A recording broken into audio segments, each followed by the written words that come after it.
हवामान अभ्यासक मुक्काम पोस्ट गुगळे धामणगाव तालुका शिल्लोड जिल्हा परभणी। आपण मागे सांगितलं होतं की राज्यामध्ये 3 जानेवारी ते 7 जानेवारीच्या दरम्यान राज्यामध्ये अवकाळी पाऊस येणार आहे, पण ते संपूर्ण राज्यभर नसणार आहे, म्हणून हा अंदाज लक्षात घ्यायचा। राज्यात तुम्हाला एकंदर परिस्थिती सांगायची झाली तर आज आहे 5 जानेवारी 2023। तर आजपासून परत एकदा अंदाज देतो, कारण की राज्यामध्ये आता नेमकं महाराष्ट्रामध्ये अवकाळी पाऊस पडणार आहे, पण नेमकं कुठं पडणार आहे म्हणून ही अंदाज लक्षात देणार सगळ्यांनी लक्षात द्यायचा। राज्यात एकंदरीत परिस्थिती आजपासून 5 तारखेपासून तर राज्यात 10 जानेवारीपर्यंत म्हणजे 5 ते 10 जानेवारीपर्यंत राज्यात अवकाळी पाऊस पडणार आहे, पण सगळीकडे पडणार नाही, नुकसानकारक एवढा नसणार आहे म्हणून हा अंदाज लक्षात द्या। पण राज्यामध्ये फक्त काही जिल्ह्यातच पाऊस पडणार आहे।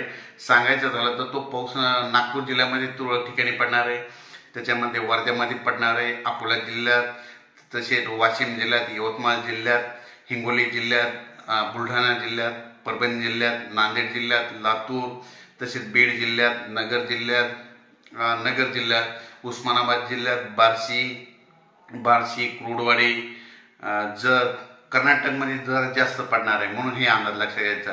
पुण्याकडे देखील पडणार आहे, पुण्या भागात देखील पडणार आहे म्हणून हा अंदाज लक्षात घ्यायचा। पण राज्यात एकंदरीत परिस्थिती बघितली तर राज्यामध्ये आता नेमका पाऊस जास्त नेमका कोणत्या जिल्ह्यात पडणार आहे तर ते तुम्हाला सांगतो की राज्यामध्ये सांगायचं झालं तर पंढरपूर, सोलापूर, बार्शी, येरमाळा, त्याच्यानंतर उस्मानाबाद, त्याच्यानंतर तो पाऊस बीड जिल्हा, नगर जिल्ह्यात, काही भागात पाथर्डी भागात पडणार आहे, त्याच्यानंतर तो पाऊस माजलगाव, वडवणी, लातूर, उदगीर त्या भागाकडे थोडा जास्त पडणार आहे। सर्वदूर नसेल, त्याच्यानंतर तो पाऊस परभणी, नांदेड जिल्ह्यात येणार आहे, तसेच पाथरी, शेलू, परभणी, जिंतूर, रिसोड, हिंगोली, वाशिम, अकोला, अकोट अशा भागात जास्त पडणार आहे। म्हणजे ह्या भागात म्हणजे 5 ते 10च्या दरम्यान एकदा पाऊस येऊन जाणार आहे। खूप मोठा नसणार आहे, फक्त म्हणजे जवळपास पेंडवलता पडणार आहे, फक्त पिकाला पाणी देईल असा पाऊस पडणार आहे म्हणून हा अंदाज लक्षात घ्यायचा।